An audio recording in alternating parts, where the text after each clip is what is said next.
इसकी वजह से जहाज की मेन बॉडी में छोटे छोटे होल हो गए थे। पहाड़ से टकराने की वजह से जहाज काफी टूट गया था। चेक करने के बाद उन्हें पता चलता है कि ये जहाज तो डूब जाएगा।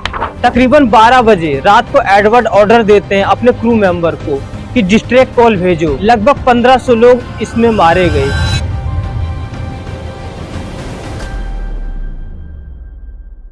नमस्कार दोस्तों, 15 अप्रैल 1912 की वो काली रात जब इतिहास का सबसे बड़ा और मजबूत जहाज समुद्र की गहराइयों में डूब गया था। इस हादसे ने न केवल हजारों जिंदगियों को खत्म कर दिया बल्कि पूरी दुनिया को हैरान भी कर दिया था। दोस्तों, आज की वीडियो काफी इंटरेस्टिंग होने वाली है क्योंकि आज की इस वीडियो में हम बात करने वाले हैं टाइटैनिक जहाज की। और ये जहाज इतना खास क्यों था और ये कब, क्यों और कहां कैसे डूबा था। दोस्तों, आज की इस वीडियो में हम अपने इन सारे सवालों के जवाब जानेंगे। तो चलिए बिना देरी के वीडियो को शुरू करते हैं। 10 अप्रैल 1912 को दुनिया का सबसे बड़ा और अपने टाइम का सबसे लग्जरियस जहाज अपने पहले सफर पर निकलता है।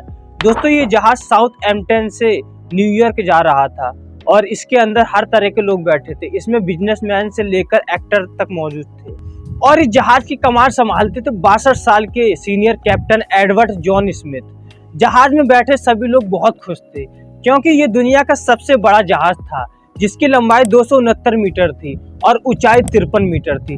दोस्तों, इसके अंदर जो लग्जरी इस्तेमाल की गई थी इसे बनाने के लिए वो चौंकाने वाली है। उस जमाने में इस जहाज को बनाने में 7.5 मिलियन डॉलर लगे थे, जो कि आज के हिसाब से तकरीबन 400 मिलियन डॉलर के बराबर होता है। दोस्तों, इस जहाज के अंदर की डेकोरेशन आज के 5 स्टार होटल को भी पीछे छोड़ देगी। इसके अंदर स्टेन ग्लास की खिड़कियां, ऑटन वुड पैलेनिंग, 2 बड़ी सीढ़ियां, एक हीटेड स्विमिंग पूल, एक तुर्कीश बाथ, एक जिम, 4 रेस्टोरेंट, 2 बार्बर की दुकान और एक लाइब्रेरी थी। दोस्तों, इस जहाज को अनसिंकेबल भी माना जाता था, यानी ये जहाज कभी डूब ही नहीं सकता था।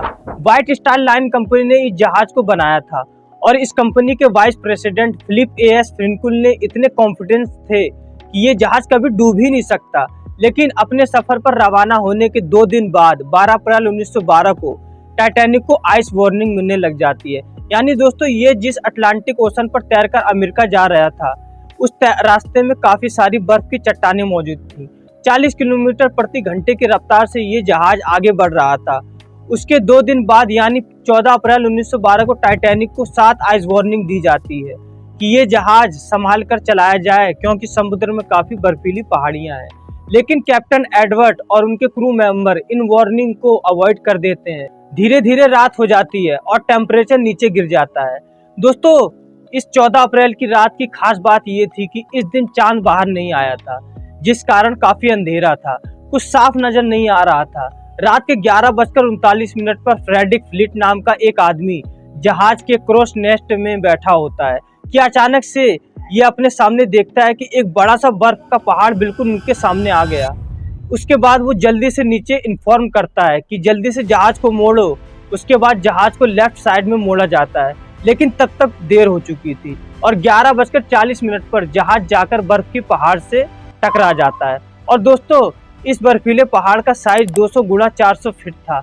साइंटिस्ट के हिसाब से इस पहाड़ का वजन लगभग 1.5 मिलियन टन था। दोस्तों, जहाज का फ्रंट पहाड़ से टकरा जाता है जिसकी वजह से वो झुकने लगता है और करीब 10 सेकंड तक ये जहाज पहाड़ से सटता चला जाता है। इसकी वजह से जहाज की मेन बॉडी में छोटे छोटे होल हो गए थे। पहाड़ से टकराने की वजह से जहाज काफी टूट गया था। उसके बाद एडवर्ड और जहाज के आर्किटेक्ट थॉमस एंड्रू तुरंत जहाज को देखने के लिए गए कि ये जहाज कितना टूटा है। चेक करने के बाद उन्हें पता चलता है कि ये जहाज तो डूब जाएगा। तकरीबन 12 बजे रात को एडवर्ड ऑर्डर देते हैं अपने क्रू मेंबर को कि डिस्ट्रेस कॉल भेजो रेडियो पर, ताकि जो आसपास के जहाज हों वो सिग्नल को पकड़कर हमारी हेल्प कर सके। Senior radio operator Jack Phillips इस कहानी के हीरो थे। ये लगातार डिस्ट्रेस सिग्नल भेजते रहते हैं। तकरीबन 20 मिनट बाद यानी 12:20 पर आरएमएस कार्पेथिया एक जहाज इस सिग्नल को पकड़ लेता है और वो टाइटैनिक की मदद के लिए आता है। लेकिन दोस्तों, प्रॉब्लम ये थी कि ये जहाज टाइटैनिक से 107 किलोमीटर दूर पे था। यानी ये अपनी हाई स्पीड पे भी आता तब भी इसे 3.5 घंटे का समय लगता। बाकी के लोग रॉकेट और पटाखे जलाते हैं हवा में ताकि कोई इस सिग्नल को देखकर उनकी मदद के लिए आ जाए।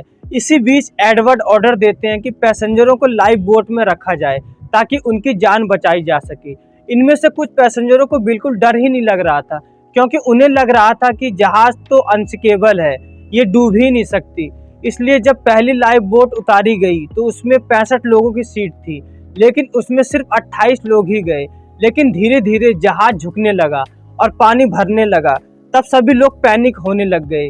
रात 1 बजे तक जहाज के आगे वाले हिस्से में पानी इतना भर गया कि जहाज का आगे का हिस्सा पानी में डूबने लगा, जिसके कारण जहाज के पीछे का हिस्सा पानी के बाहर आ गया।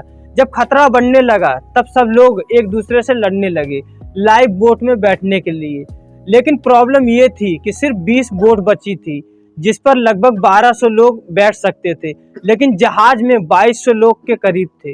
रात के 2:05 पर आखिरी लाइफ बोट पानी में उतारी गई, लेकिन जहाज में लगभग 1500 लोग बचे थे। अब सभी की उम्मीदें टूट चुकी थी, सबको बस अपने भाग्य पर भरोसा था।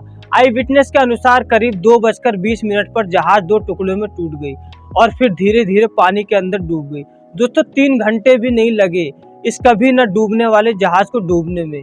लगभग 1500 लोग इसमें मारे गए, या जिन लोगों को तैरना आता था वो लोग हाइपोथर्मिया की वजह से मारे गए। पानी का तापमान -2 डिग्री सेल्सियस था। दोस्तों टाइटैनिक जहाज के कैप्टन एडवर्ड कहा जाता है लास्ट तक अपनी सीट पर ही व्हील को पकड़कर डूब गए।